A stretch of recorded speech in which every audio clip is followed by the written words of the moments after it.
presidente Fujimori, que es un personaje, digamos, controversial. Es un personaje que despierta pasiones, posiblemente no por él, sino por el contexto que le tocó vivir por un largo gobierno que duró aproximadamente 10 años. Todo ello le trajo una serie de situaciones, algunas de ellas penosas y otras evidentemente gloriosas. Es el tiempo, que creo que la historia es la que va a cernir después las circunstancias, y todavía es prematuro juzgar su gobierno, pero finalmente creo que, como le decía, el tiempo y la historia va a ser el juez más objetivo y más claro que va a tener el gobierno de Fujimori.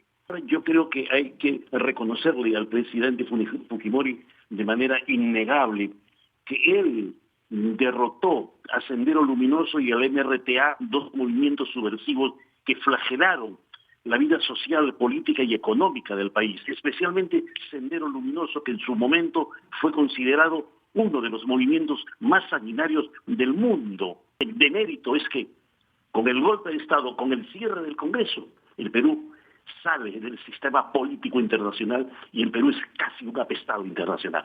El Perú estaba aislado internacionalmente desde el punto de vista político. Esto también hay que entenderlo, hay que reconocerlo. Por eso le decía que Alberto Fujimori genera pasiones, no por él, genera pasiones por el contexto histórico y el contexto sociopolítico que le toca vivir. Alberto Fujimori tiene el mérito de haber insertado al Perú en el sistema económico internacional, porque el Perú había promovido entonces la tesis de que se debería de pagar solo el 10% de la deuda externa, y el Fondo Monetario Internacional veía con muchísima preocupación que la posición peruana pudiera tener un efecto dominó y ser también tomada por otros países.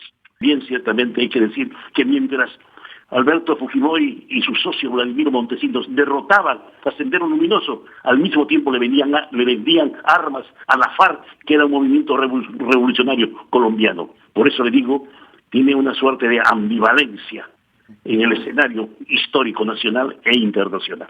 Sí, yo tengo la impresión que todavía es prematuro hablar del futuro del fujimorismo en estos momentos.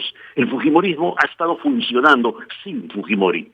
Ha estado funcionando mucho tiempo, no solo sin Fujimori, sino el fujimorismo funcionó a espaldas de Alberto Fujimori, como es el caso que se dio cuando le dio el indulto Pedro Pablo Kuczynski, y a partir de ese momento el fujimorismo montó una campaña contra Kuczynski precisamente por haberle dado el indulto a quien era su fundador, mentor y pensamiento más importante desde el punto de vista político de ese movimiento.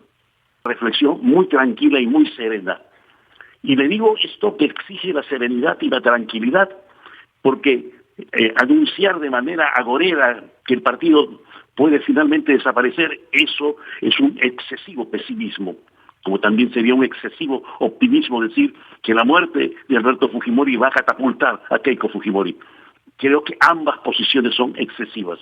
Tendríamos que esperar un poco más, que se calmen las aguas, que se tamicen las circunstancias y que veamos de una manera mucho más clara y mucho más objetiva la tendencia política del país.